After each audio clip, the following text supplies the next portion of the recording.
Soomaaliya isugu timid u midowday dantooda iyo dalkooda iyo diintooda iyo inay walaaleeyaan dadkooda dhisaan qiyamkiisa iyo karaamadiisa aad iyo aad baan ugu faraxsanahay aad baan ugu mahadsantihiin sidoo kale waxaan u mahadcelinayaa shacbiga Soomaaliyeed oo runtii anigoo Cabdikariin Sheekh Muuse naynaaseeda qalab dhagax baa aad loo yaqaan magacyadan Cabdikariin way wada badan yihiin oo qabashadii iyo jariimadii xamar أشخاص يرووا أي جيستي هذا ودي كنتي إسكرب تاعي ضميركي ولا النمو موجي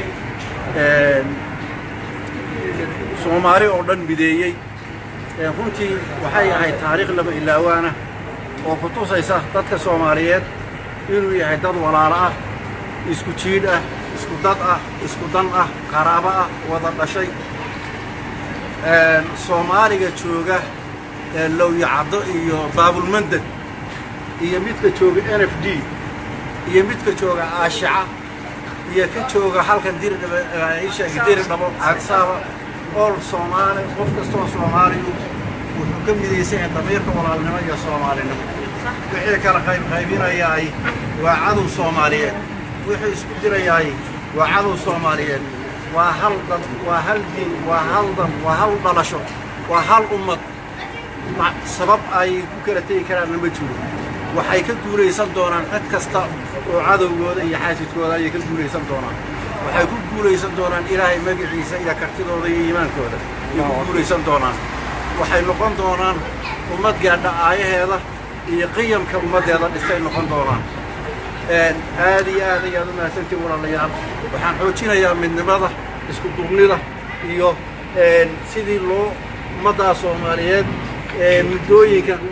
lagu sameeyay kala qaybin isku dirid in dib loo wada mideeyo dib loo wada walaalayo balanteenu waa taas sidoo kale waxaan jeclahay inaan iyadana dardaarno shacbiga Soomaalida iyo shacbiga Oromadu waa laba dad oo walaalo ah oo deris ah oo diin iyo dal iyo deegaan intooda badan wadaaga sidaa darteed ma culoobi karaan colaadoodu ma ahayn mid iyaga ka timid sidaan anigu aaminsanahay ma aysan ahayn waxay ahayd mabaadii qorshaysan oo loogu talagalay in lagu cibri dheeraysto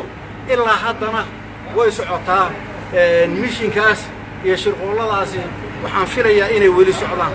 waxaan u soo jeedinayaa labada qowmiyadood ee walaalaha ah in ay iscafiyaan wixii ku kala maqan isu celiyaan wixii xaq ay siiyaan wixii hanti ay isu celiyaan gacmaha isqabsadaan walaaloobaan wada dhistaan dalkooda wadadka isugu xaq weyn waynu hubnaataa dhammaanteen waynu wada hubnaa idinka oo intiina badan hadda aan filayaa ama wada ah qowmiyadii Soomaaliyeed booqda walaaladii qowmiyadda Oromada walaalnimo iyo nabad ku wada noolaada iyagana waan hubaa inay diyaar u yihiin inaad walaalowdaan wixii hore dhacay laga toobadkeeno